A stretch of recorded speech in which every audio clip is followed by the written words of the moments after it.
রোজিনা কি করছে? কি করছো রোজিনা? দাঁড়াও। কি ব্যাপার? বাড়িতে মনে হয় আমার নামে বিচার সালিশ বসছে। কই গেছিলে তুমি? কাজ আছিল, বাইরে গেছিলাম। কাজে গেছো মানে? নয়নের সাথে কি কাজ সেটা আমি জানতে চাইতেছি। কি কাজ মানে? নয় আমার দেবর লাগে। তুই জন বিদেশে ছিলা, বিপদ আপদে ওই আমার কাছে আসছে, তাই ওরে নিয়ে বাইরে গেছি। সমস্যা কি? তাই তো লজ্জা করে না? স্বামী থাকতে পরপুরুষের সাথে বাইকে ঘুরো? হ্যাঁ, আমি বিদেশ থেকে টাকা পাঠাই, সেই টাকা দিয়া নয়নের সাথে রং তামাশা করস?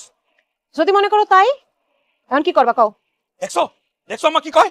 এই, আমার সমস্ত টাকার হিসাব দিবি, 7 বছরের টাকার হিসাব দিবি তুই।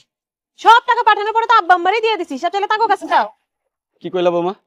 তুমি আমার টাকা দিছো? আমার চিকিৎসার লেগে টাকা চাইছিলাম, তাও তো একটা টাকা দাও নাই। তুমি কেমনে তোমার একটা মিথ্যা কথা কইতে পারলা তোমার বাপের বয়সী মানুষের নামে? হ্যাঁ, আরে তোর সমস্ত টাকা ওই নয়ন রে খাওয়াইছে, আমাকে একটা পয়সাও দেয় নাই।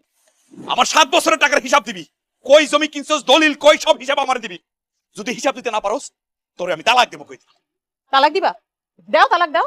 এই রোজিনা তালাকরে ভয় পায় মনে করছো? করলাম না এই সংসার, আমার ঠেকা পড়ছে এই সংসার করার, পারুম না হিসাব দিতে। রোজিনা কি ওর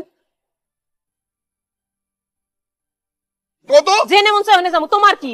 তুমি না আমার কাছ থেকে হিসাব চাইছিলা? আমি তোমার কোনো হিসাবও দিতে পারুম না, তোমার সংসারও করুম না। কেন হিসাব দিতে পারবো না? এই কেন হিসাব দিতে পারবো না? বিদেশে কি আমি কষ্ট করে টাকা পাঠাই নাই? আমি কি চুরি করে টাকা পাঠাইছি? টাকার হিসাব দিতে সমস্যা কি তোমার? এই কি হইছে রে? এত রাতে চিল্লাচিল্লি করতেছিস কেন? আরে বৌমা, তুমি দেখলে এত রাতে কই যাও? আপা, সেই বাড়িতে থাকতে চাইতেছে না, আমার লগে সংসারও করতে চাইতেছে না। আপনার পোলান আমার তালাক দিতে চাইছে, এখন দেখ না তালাক দেখ, আমিও চাই দেখ। আম্মা, তুমি আমার ছেড়ে কই যাবা? তুমি কোথাও যাইও না আম্মা। দেখছো দেখছো রোজিনা, একটা মাসুম বাচ্চা তোমার লাগে কান্নাকাটি করতেছে, তুমি হেরে পালায় কই যাইতেছো কও তো? আর তোমার মনের মধ্যে কি আছে এটা আমার কও। আমি কইলেই তো দোষ।